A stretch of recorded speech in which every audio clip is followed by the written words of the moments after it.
Russia India நட்பால கடுப்பா இருக்காரு Trump. இந்தியாவிற்கும் மீண்டும் வரி விதிக்க போறாங்களா?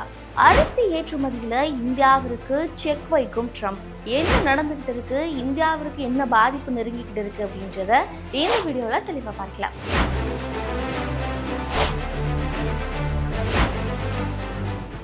அமெரிக்காவுடைய வெள்ளை மாளிகையில் ஒரு பேச்சுவார்த்தை நடந்திருக்கு. அதில் இந்தியாவிலிருந்து அமெரிக்காவுக்கு ஏற்றுமதி செய்யக்கூடிய அரிசிக்கு வரி விதிக்கிறத பற்றி ட்ரம்ப் அவர்கள் பேசியிருக்கிறதா தகவல்கள்லாம் வெளியாகிருக்கு.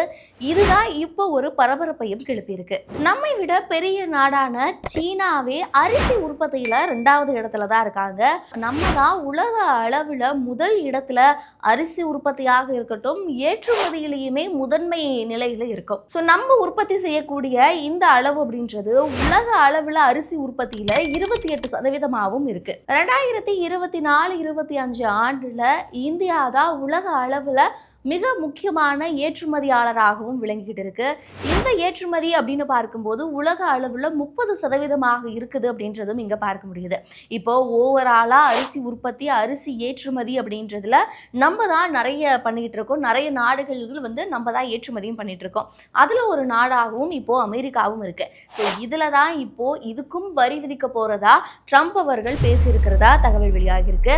அது என்ன அப்படின்றதையுமே பார்க்கலாம். முதல்ல அமெரிக்காவில் வெள்ளை மாளிகையில் அங்கே இருக்கக்கூடிய விவசாயிகள் அவர்களை பாதுகாக்கணும், விவசாயத்தை பாதுகாக்கணும், ப்ளஸ் அவர்களுடைய சூழல் எப்படி இருக்குது அப்படின்றத பற்றி தான் விவாதம் நடைபெற்றிருக்கு. ஸோ அதில் தான் இந்தியாவிற்கான ஏற்றுமதியை பற்றி பேசியிருக்காங்க. ஸோ இதில் தான் டொனால்ட் ட்ரம்ப் அங்கே இருக்கக்கூடிய நிதித்துறை செயலாளரான ஸ்காட் பெசன்ட் கிட்ட பேசியிருக்காங்க.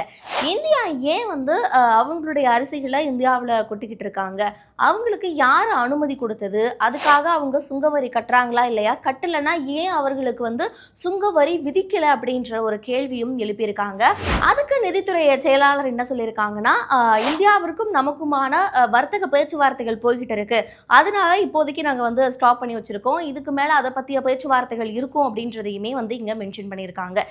இதற்கு அப்புறம் தான் ட்ரம்ப் என்ன சொல்லியிருக்காங்கன்னா, அது எப்படி அவங்க அவங்களுடைய பொருட்கள் எல்லாமே சுங்கவரி இல்லாமல் அவங்க இங்கே கொடுக்குறாங்க, ஸோ நான் இதை சும்மா விட மாட்டேன், இதை நான் பார்த்துக்குவேன் அப்படின்ற மாதிரியுமே சொல்லியிருக்காரு. ஸோ இந்த ஒரு விஷயம்தான் மீண்டும் வரி விதிக்க போறதுக்கு வழிவகுக்குதா அப்படின்ற ஒரு கேள்வியும் எழுப்பியிருக்கு. மேலும் இந்தியாவை இப்படி அனுமதிக்க முடியாது அப்படின்றதையுமே அவர் சொல்லியிருந்தாரு.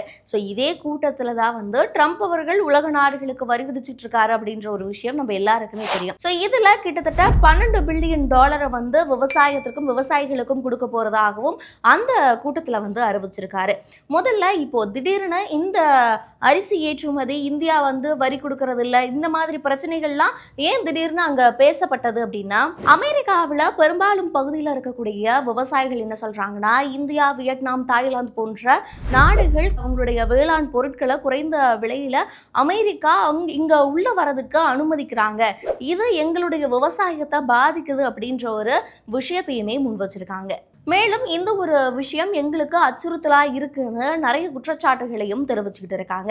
ஸோ இந்த நிலையில தான் இப்போ வெள்ளை மாளிகையில் நடந்த இந்த கூட்டத்தில் விவசாய பிரதிநிதி ஒருத்தர் என்ன சொல்லியிருக்காருன்னா, அமெரிக்காவில் முந்தைய ஆட்சி காலத்தில் இருந்தவர்கள் இப்படி குறைவான விலையில அதிகமான வேளாண் பொருட்களை மற்ற நாடுகள்ல இருந்து உள்ள விட்டுட்டாங்க. ஸோ இது விவசாயிகளை ஏற்கனவே பாதிப்படைஞ்சிட்டு இருக்காங்க. இந்த நிலையில பணவீக்கம் அப்படின்றது அதிகமாக இருக்கு. ஸோ இது இன்னும் விவசாய செய்யக்கூடியவர்களை அதிக அளவில் பாதிக்குது அப்படின்ற ஒரு குற்றச்சாட்டையுமே அந்த கூட்டத்தில் முன் வச்சிருந்தாரு. ஸோ அதை தொடர்ந்து தான் ட்ரம்ப் அவர்கள் இந்தியா அரிசியை நமக்கு ஏற்றுமதி செய்கிறாங்கன்னா அவங்களுக்கு எவ்வளோ சுங்கவரி விதிக்கப்படுது அப்படின்ற ஒரு கேள்வியும் எழுப்பியிருந்தாரு. ஸோ அதை தொடர்ந்து தான் இந்த சுங்கவரி இன்னும் அதிகரிக்கப்படுமா அப்படின்ற ஒரு கேள்வியையும் எழுப்பியிருக்கு. இப்போ இந்திய வேளாண் பொருட்களுக்கு அமெரிக்காவுக்கு எடுத்துட்டு போறாங்கன்னா அங்க சுங்கவரி எவ்வளவா இருக்குன்னா 5.3% தான் இருக்கு. இதுவே அமெரிக்காவில இருந்து இந்தியாவுக்கு வரக்கூடிய பொருட்களுடைய வரி அப்படின்னு பார்க்கும்போது சராசரியா 37% வரலுமே வேளாண் பொருட்களுக்கான வரி அப்படின்றது இருக்கு. ஸோ நம்ம அதிக அளவில் வரி அப்படின்றத வசூலிக்கிறோம். ஸோ அங்கே கம்மியான வரி இருக்கிறதுனால அங்கே இருக்கக்கூடிய விவசாயிகள் பாதிக்கிறதாகவும் நிறைய கூற்றுகள் படிதான் இப்போ இந்த விஷயத்தையும் முன் வச்சிருக்காங்க. ஏற்கனவே ட்ரம்ப் ஆட்சிக்கு வந்ததுக்கு அப்புறமா அதிரடியா மற்ற நாடுகள் மத்தியில வரி அப்படின்றதை எடுத்துட்டு இந்தியா மீதும் 25% வரலுமே வரியை விதிச்சிருந்தாரு. இது ஒரு பக்கம் இருக்கும்போது உக்ரைன் ரஷ்யா வார நிறுத்தணும் அப்படின்றதுக்காக, ரஷ்யாவுக்கு அழுத்தம் கொடுக்கணுன்றதுக்காக ரஷ்யா கிட்ட இருந்து யாரும் கச்சா எண்ணெய் வாங்கக்கூடாதுன்னு சொல்லி வாங்குபவர்கள் மீது இன்னும் வரி விதிக்கப்படும் அப்படின்றத சொல்லியிருந்தாரு. தொடர்ந்து ஆனால் இந்தியா வாங்கிக்கிட்டே இருந்ததுனால மேலும் அதன் காரணமாகவும் கூடுதலாக 25% வரலுமே வரி விதிச்சிருந்தாங்க. ஸோ இதனால இந்தியாவிற்கு 50% வரலுமே வரி இருந்தது. ஸோ இதுதான் இப்போ இருக்கக்கூடிய ஒரு பதற்றத்துக்கு முக்கிய காரணமாக இருக்கு. ஏற்கனவே 25% இருக்கு. இவங்க மறுபடியும் இன்னும் வரி அதிகப்படுத்துறாங்கன்னா நம்ம வாங்கக்கூடிய வரியை விட இன்னும் அதிகமாகும். நம்மளால பொருட்கள் ஏற்றுமதி செய்ய முடியாது அப்படின்ற ஒரு அச்சமும் இங்க இருக்கக்கூடியவர்கள் மத்தியில நிலவி இருக்கு. ஸோ இதை பத்தி நீங்க என்ன நினைக்கிறீங்க அப்படின்றதையுமே கமெண்ட் பண்ணுங்க.